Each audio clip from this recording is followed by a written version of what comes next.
नमस्कार। उम्मीद है आप लोग स्वस्थ और आनंद होंगे।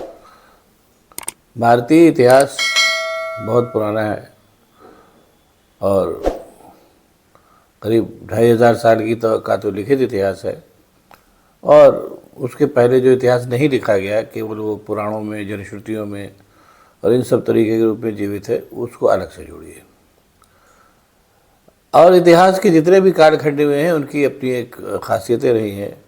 कुछ कालखंड बहुत अच्छा इतिहास के कुछ कालखंड ऐसे हुए हैं जिसमें बहुत अच्छा शासन हुआ है, जनता बड़ी प्रसन्न रही है, और कुछ कालखंड ऐसे हुए हैं जहाँ नॉर्मल रहा, सब कुछ एकदम बहुत अच्छा हुआ, ना बहुत बुरा हुआ। और कुछ कालखंड ऐसे हैं जहाँ चीज़ें बहुत बुरी हुई और उनके शासक जो थे, उस कालखंड के जो शासक थे, वो नहायत ही बेईमान और अहंकारी और झूठ बोलने वाले थे। ऐसा इतिहास में कई बार होके आ चुका है। एक फेज जब ख़त्म हो जाता है तो फिर उसकी चर्चा की जाती है। जब वो इतिहास बन जाता है तो उसकी चर्चा लगातार होती रहती है। उस कालखंड में भी उसकी चर्चा होती है जब वो इतिहास नहीं होता, वर्तमान होता है। लेकिन मेन चर्चा तभी होती है जब वो पूरा कालखंड इतिहास बन जाता है। जैसे फॉर एग्जाम्पल मैं हाल ही का इतिहास लूँगा, बहुत पुराना इतिहास लेने की जरूरत नहीं है क्योंकि फिर वो चीज़ें थोड़ा सा गड़बड़ा जाएंगी। अभी पहले भी मैं इस कालखंड का जिक्र कर चुका हूँ, लेकिन चूंकि ये कालखंड अभी रेलिवेंट है इसलिए इसका जिक्र मैं बार बार करता हूँ, ताकि जिन्होंने न सुना है वो भी सुन लें, और जो जानते हो तो खैर जानते ही हैं। वो कालखंड है पेशवा का कालखंड। पेशवा को लोग जानते ही होंगे, नहीं जानते हैं तो मैं बता दे रहा हूँ। पेशवा माने पेशवा मराठी का शब्द है। शब्द तो बेसिकली फारसी का है ये, लेकिन ये है कि उसको मराठी लोगों ने ज़्यादा इस्तेमाल किया, क्योंकि जिस समय मराठों ने इस शब्द को इस्तेमाल करना शुरू किया उस समय पूरे भारत पर फारसी भाषा का ही दबदबा था। कम से कम जो शासक वर्ग था, चाहे वो हिंदू था चाहे वो मुसलमान था। तो छत्रपति शिवाजी महाराज ने जब अपना पहला मंत्रिमंडल गठन किया तो उसमें प्रधानमंत्री के रूप में पेशवा को लाए। वो पेशवा के पद का भी इतिहास दो खंड में है। पहला तो वो जब पहला कालखंड शिवाजी से लेकर के और छत्रपति शाहू जी महाराज तक रहा, जब पेशवा के ऊपर छत्रपति या उनके परिवार का कोई न कोई होता था और पेशवा केवल प्राइम मिनिस्टर के ही रूप में काम करते थे। शाहू जी महाराज की मृत्यु के बाद जो पेशवा जो था, मतलब ये मान के चलिए मोटे तौर पर 1720 ऑनवर्ड, जब पहले पेशवा बाजीराव पेशवा का जिस समय जन्म हुआ और 1740 तक जब तक उनकी मौत हुई, उस समय तक जो थे वो पेशवा ऑलमोस्ट प्रोमिनेंट होने लगे थे। और पहले प्रोमिनेंट पेशवा हुए पेशवा बाजीराव, जिनके बारे में फिल्म बनी थी। उनका जो कालखंड रहा वो 1720 से 1740 रहा। वो निश्चित रूप से बहुत वीर पेशवा थे, इसमें कोई शक नहीं। और उनके बारे में कहा जाता है कि वो अकेले ऐसे पेशवा थे या अकेले सेनापति थे जिन्होंने जितनी लड़ाइयाँ लड़ी सब जीती। करीब 40 लड़ाइयाँ लड़ी थी उन्होंने। बहरहाल पेशवा पद का जो जब से उसके बाद केवल पेशवा प्रधान रहे और इसी बीच में शाहू जी महाराज की मृत्यु हो गई। उसके बाद से पेशवा बाजीराव के पुत्र बालाजी बाजीराव से लेकर के जो आखिरी पेशवा थे बाजीराव द्वितीय, यानी मोटे तौर पर मान के चलिए कि 1740 से 1820 तक बीच का ये जो कालखंड रहा, मानी मोटे तौर पर समझ लीजिए कि 80 साल का कालखंड है ना। ये एक ऐसा कालखंड रहा जब हिंदुस्तान के पूरे इतिहास को अंधकार युग के नाम से जाना जाता है। उसका कारण ये था कि छत्रपति शाहू जी या उनके पूर्वज जो थे, जो छत्रपति शिवाजी महाराज थे या उनके लड़के संभाजी महाराज थे, उनके पास शासन की और इकोनॉमी की, इसकी सबकी भी एक समझ थी, जिस समझ के हिसाब से उन्होंने काम किया। कितना सफल रहे कितना नहीं सफल रहे वो एक अलग बात है। लेकिन ये कि जब से ये पेशवा का कालखंड आया, ये 80 साल जिसका मैं जिक्र कर रहा हूँ, ये कालखंड केवल इसलिए अंधकार युग के नाम से जाना जाता है इतिहास में कि ये कालखंड शुरू तो हुआ था हिंदुत्व के नाम पे, लेकिन वो अंत में पूरी तरीके से लूटपाट के रूप में बदल करके और अंत में अंग्रेज़ों ने जो आखिरी पेशवा था उसको हटा दिया। और एक चित्रकूट, पेशवा के दो हिस्से थे, एक को चित्रकूट भेजा और एक को उन्होंने वहाँ भेजा, कानपुर के पास बिठौर भेजा। ये जो पूरा 80 साल का कालखंड था, ये मान लीजिए मोटे तौर पर 100 साल का कालखंड कर लीजिए। पेशवा बाजीराव को भी उसमें अगर जोड़ दीजिए, बाजीराव फर्स्ट को, तो उसमें बाजीराव फर्स्ट एक बहुत अच्छे सेनापति तो थे, लड़ाइयाँ भी बहुत लड़ी उन्होंने, लेकिन ये कि इकोनॉमी और शासन इसको सबको लेकर के उनके पास कोई कंसेप्ट नहीं था, ना उस पर बहुत ज़्यादा काम भी हुआ। इसीलिए पेशवा का जो कालखंड है, जैसे बताया कि वो केवल लूटपाट के इरादे से जाना जाता था। और क्योंकि अंत में उन लोगों ने ये किया था कि वो लोग जहाँ जाते थे, पेशवा के लोग, या जीतते हारते, चाहे उसमें क्या नाम सिंधिया थे, चाहे होलकर थे, चाहे जो भी थे, ये सारे के सारे जो थे जाते थे और जीत जीत जहाँ जहाँ जहाँ जहाँ जीतते हुए जाते थे, वहाँ वहाँ के जो राजा होते थे उनको हरा करके, और उनके उनके ख़जाने का करीब जितना भी हिस्सा वो चाहते थे ले लेते थे। और लेने के बाद उनको एक कहेगी इतना आप हमको पैसा दीजिए, और फिर आप अपने रास्ते चले जाते थे। और उसमें उन्होंने कई बार हिंदू राजाओं का भी बहुत ज़बरदस्त उत्पीड़न किया। उसके चलते हिंदू राजा भी उनसे बहुत नाराज़ होने लगे, जबकि वो हिंदुत्व मुगलों को हरा करके और हिंदुत्व की स्थापना के क्या नाम है नारे के साथ ही आए थे, जैसे आज की तारीख में भारतीय जनता पार्टी आई है। उसका नतीजा ये हुआ कि सारे नाराज़ हिंदू राजा जो थे उन्होंने पेशवा को प्रकट रूप से तो नहीं, अप्रकट रूप से उनसे घृणा करने लगे। और जब पानीपत की तीसरी लड़ाई हुई तो जितने हिंदू राजा थे उन्होंने भी, और खैर मुसलमान तो पेशवा के खिलाफ थे ही, उन सबों ने मिलकर के पेशवा का साथ नहीं दिया। और नतीजे में हुआ कि पानीपत की तीसरी लड़ाई में पेशवा और उनका परिवार छिन्न भिन्न हो गया, जो फिर नहीं संभल पाया, और अंत में अंग्रेज़ों ने उस परिवार को नष्ट कर दिया और पेशवा का कालखंड ख़त्म हुआ।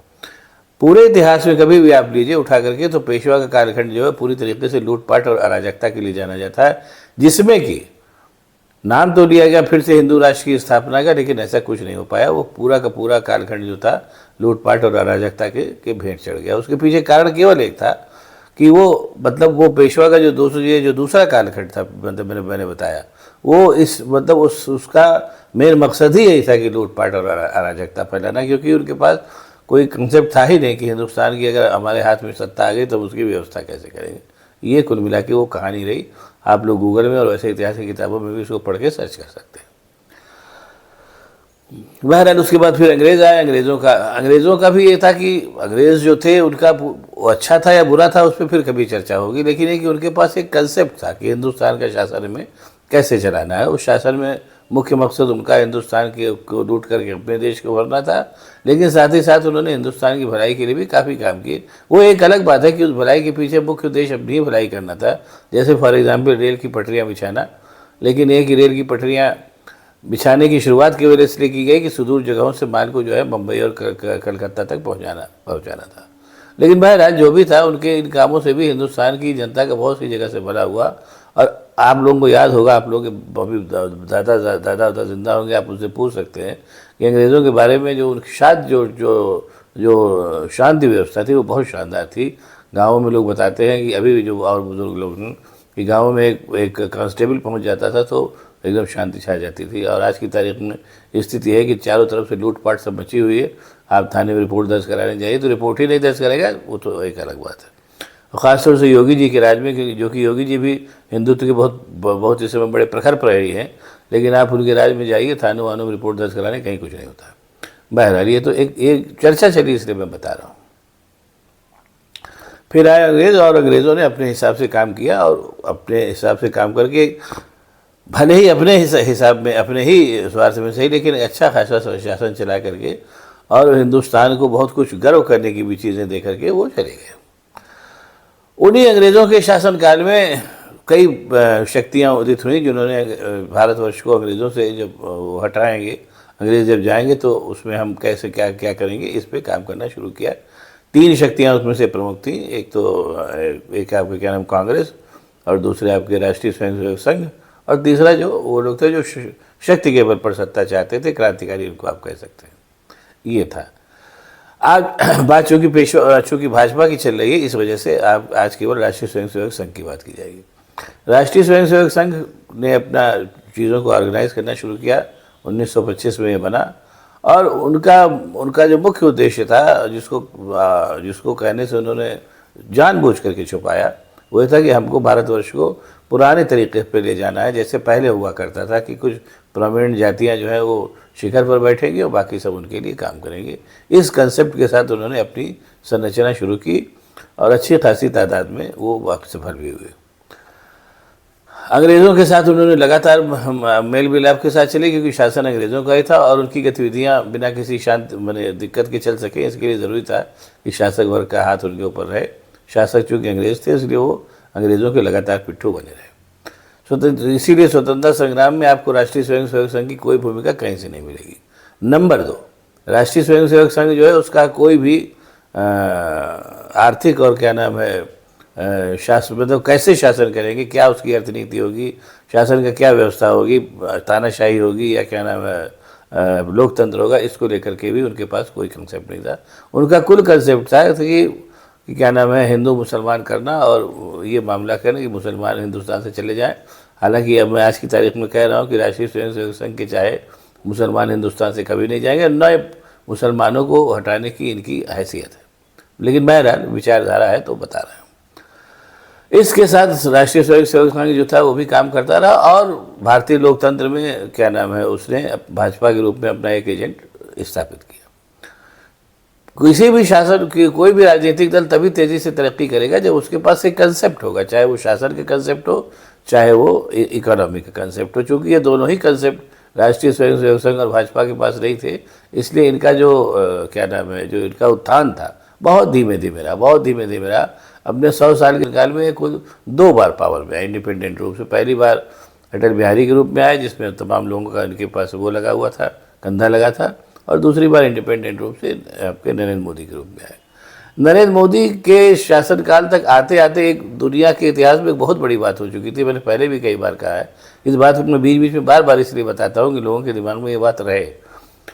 जो रोज़ाना के काम हो रहे हैं उस पर तो हम लोग बोलते ही रहते हैं, लेकिन मैं इसको बीच बीच में बोल देता हूँ ताकि चीज़ों को कंसेप्ट के रूप में लोग समझें। और मेरी आपसे फिर गुजारिश है कि इसको आप लोग लगातार ध्यान से समझिएगा और अगर समझ में आए तो इसको शेयर भी काफ़ी करिएगा। ये सब ऐसी चीज़ें हैं जो जानना चाहिए।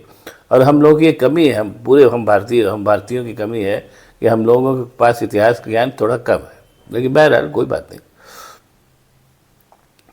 नरेंद्र मोदी का शासनकाल जब तक आया तब तक एक ऐसा वर्ग तैयार हो गया था जो भारतीय जनता पर ज़बरदस्ती शासन करना चाहता था और उसका मुख्य उद्देश्य भारतवर्ष को लूट लेना था। और वो जो वर्ग था वो आपके समझ लीजिए कि जो उद्यमी हैं, जिनको उद्यमी कह सकते हैं, हालांकि उद्यमी नहीं है, वो एक तरीके से लुटेरे हैं, अडानी हुए, अंबानी हुए और इस तरीके से जो लोग हैं, इस तरीके के लोग जो थे। इसमें मैं टाटा बिरला का नाम जानबूझ के नहीं ले रहा हूँ क्योंकि वो सचमुच उद्यमी है, कुछ बनाते हैं, मेहनत करते हैं, अपना व्यापार करते हैं। लेकिन उसके बरस जो अडानी अंबानी और इसके जैसे और तमाम लुटेरे तैयार हुए हैं, इनको एक शासन की सत्ता की एक संख्या वो चाहिए थी, क्या नाम है, सहायता चाहिए थी, क्योंकि शासन की सहायता से ही अपनी लूटपाट जारी रख सकते थे, जो इनका मुख्य उद्देश्य था। नरेंद्र मोदी के रूप में इनको एक ऐसा नेता मिल गया जो इनकी पूरी तरीके से सहायता करने को तैयार हो गया। और उसके बाद फिर जो है वो एक नरेंद्र मोदी का पूरा शासन सत्ता का कालखंड आया 10 सालों में, जिसमें नटशेल में मैं बता रहा हूँ, बाकी तो सब लोग आप लोग रोज़ को जो हो रहा देख ही रहे हैं। ये जो सत्ता नरेंद्र मोदी की शुरुआत हुई, ये सत्ता की शुरुआत ही लूटमार के इरादे से हुई। ऐसा नहीं था कि बाद के दिनों में लूटमार के, ना, ये इन्होंने लूटमार के इरादे से शुरुआत ही की और लूटमार के इरादे पर पर्दा पड़ा रहे। इसलिए जो राम जन्मभूमि आंदोलन था जो सफल रहा था, उसका सहारा इन लोगों ने लिया और जहाँ ज़रूरी हुआ झूठ बोला, जहाँ ज़रूरी हुआ मारपीट की, जहाँ ज़रूरी हुआ लोगों को जेल भेजा, ये सब सारे काम इन्होंने किए। लेकिन जाहिर सी बात है कि चूंकि शासन लूटमार के इरादे से किया गया था और लूटमार बहुत सफलतापूर्वक 10 साल चली भी, उसका नतीजा हुआ कि भारतीय जनता जो है पूरी तरीके से परेशान हो गई। और एक चीज़ और हुई जिसने अपना काम किया, अच्छी बात यह है कि लूटमार के इरादे से जो जनता परेशान हुई तो उस जनता ने फिर अब की बार इनको थोड़ा सा अपना इनका वो दिखाया, क्या नाम है, अपना रूप दिखाया और इनकी जो बहुमत की सत्ता थी वो आकर के अल्पमत में आ गई। अल्पमत में सत्ता जब आ गई तो आप ये देखिए कि अब आजकल क्या होता है कि नरेंद्र मोदी भागे भागे फिर रहे हैं। कभी राहुल गांधी देखते हैं तो वहाँ से उठ के चले जाते हैं या किसी मीटिंग में नहीं आते हैं। आजकल देख लीजिए काम कर रहे हैं। उसका कारण ये है कि ये एक चीज़ होती है असफलता, और जैसे नेहरू जी भी कई मामलों में असफल रहे, शास्त्री जी भी असफल रहे, इंदिरा गांधी भी असफल नहीं, लेकिन आप जहाँ मीटिंग बैठेगी वहाँ आप असफलता के कारणों को गिना सकते हैं क्योंकि सामने वाला भी आपकी बात समझेगा। नेहरू जी भी कई मामलों में असफल रहे, लेकिन जब चीन से लड़ाई हुई तो उन्होंने बाकायदा भरी संसद में बैठ करके पूरी बात सुनी उन्होंने कि हाँ चीन ने लड़ाई की और उसका जहाँ तक संभव हुआ उन्होंने जवाब दिया। नरेंद्र मोदी के तरीके से नहीं कि पता चला कि उन्होंने कहा कि चीन तो आया ही नहीं है, जो दुनिया बता रही कि चीन ने आपका हिस्सा ले लिया है। उसका कारण क्या है कि लूटपाट के इरादे में जो लोग उनके सहयोगी हैं, उन सहयोगियों की चीन के साथ काफ़ी कुछ, क्या नाम है, उनके स्वार्थ बंधे हैं, चाहे वो डोवाल हो, चाहे वो आपके क्या नाम है वो हो, आपके क्या कहते हैं, ये अडानी अंबानी हो, इनके सबके बहुत से स्वार्थ चीन के साथ बंधे हुए, इसलिए चीन की बदमाशियों को नरेंद्र मोदी कह ही नहीं सकते पब्लिकली, क्योंकि मैंने बताया ना कि वो मुख्य इरादा उनका अडानी अंबानी के साथ मिलकर लूटपाट करना है। या जैसे बांग्लादेश में आजकल हो रहा है, बांग्लादेश में भी कुछ नहीं बोल रहे हैं, क्योंकि बांग्लादेश में भी आपके अडानी अंबानी के बहुत से क्या नाम है वो स्वार्थ सधे हुए हैं, जो झारखंड में पूरी बिजली बना करके अडानी बांग्लादेश को देता है। इसलिए बांग्लादेश में भी जो कुछ हुआ उसको क्या नाम है उस पर कोई बात करने को नरेंद्र मोदी तैयार नहीं। अब यानी लूटपाट के 10 सालों में असफलता इतनी ज़्यादा हो गई है कि जो जेन्युइन सवाल है उनका जेन्युइन सवालों का जो जवाब है, क्योंकि प्रधानमंत्री तो है ही वो नरेंद्र मोदी भी, उन सवालों का जवाब देने की उनके पास हैसियत ही नहीं है, इसलिए वो भागे भागे फिर रहे। कुल मिला के बेसिक कारण ये है जो लोगों के समझ में भी आ रहा है, ऐसा नहीं है। और राहुल गांधी चूंकि इसमें नेता विपक्ष के तौर पर उभरे हैं, जो डायरेक्ट उनके ऊपर वार करते हैं, इसलिए अब फिलहाल ये प्लानिंग बनाई जा रही है कि राहुल गांधी को क्या नाम है ईडी के माध्यम से फिर जेल भिजवा दिया जाए। यहीं पर मैं फिर बात ख़त्म करूँगा कि अगर ये काम नरेंद्र मोदी करते हैं तो ये मान के चल लीजिए, मैंने कल भी इस बात को कहा था, आज फिर कह रहा हूँ, बातचीत चल रही है, फिर ये मान के चलिए कि नरेंद्र मोदी और उनकी जो पूरी मंडली है और जो पूरी क्या नाम उनकी वो है जो पूरा जो भारतीय जनता पार्टी और राष्ट्रीय स्वयं सेवक संघ का जो ताना बना है वो पूरा का पूरा कम से कम 50 साल के लिए बिखर जाएगा। उस पर जल्दी उभरेगा नहीं, जब भी उभरेगा तब की तब देखा जाएगा, लेकिन कम से कम 50 साल के लिए तो गर्त में चला जाएगा, इतना कन्फर्म जारी। नंबर 1 और नंबर 2 आजकल ये भी बातें कही जाने लगी हैं, मुझे लगता है सही भी है कि नरेंद्र मोदी की सरकार जिस दिन गिरेगी उस दिन नॉट केवल वो सरकार ही नहीं, बहुत से लोग उस सरकार में जो शामिल हैं वो भी हिंदुस्तान को छोड़ के जा सकते हैं, जिसका प्रोसेस शुरू हो चुका है। सालाना बहुत से लोग हिंदुस्तान छोड़ के जा रहे हैं। और जब लूटपाट का नेक्सस इतना ज़बरदस्त हो गया है, जैसा कि क्या नाम है अभी जो रिपोर्ट आई है इसमें बताया गया कि सेबी की मतलब जो शेयर मार्केट है जिसके माध्यम से अडानी 420 का धंधा कर रहा है, उस शेयर मार्केट का जो अध्यक्ष है उसके चेयरपर्सन के तौर पर भी ऐसी ही एक बेईमान महिला को बैठा रखा था। तो अभी आप मान के चल लीजिए कि लूटपाट इस समय ज़ोरों पर है, लेकिन हाँ उसका अंतिम समय आ गया है और जल्दी ही ख़त्म होगी। अब देखिए उसके ख़त्म होने का प्रोसेस क्या होता है, ये देखना दिलचस्प होगा। अब आपको अगर ये वीडियो पसंद आया तो इसको लाइक करिए, शेयर करिए, साथ ही साथ मेरे चैनल को सब्सक्राइब करिए ताकि मैं और भी ऐसी बातें आपको बताता रह सकूँ। बहुत बहुत धन्यवाद, नमस्कार। और अगर आपको ये इस वीडियो में फिर कह रहा हूँ, आप चाहे एक बार फिर से देख लीजिएगा। अगर ये वीडियो पसंद आया तो आप उसको शेयर ज़रूर करिए और कमेंट करिएगा तो और भी अच्छी बात होगी। बहुत बहुत धन्यवाद, नमस्कार फिर से।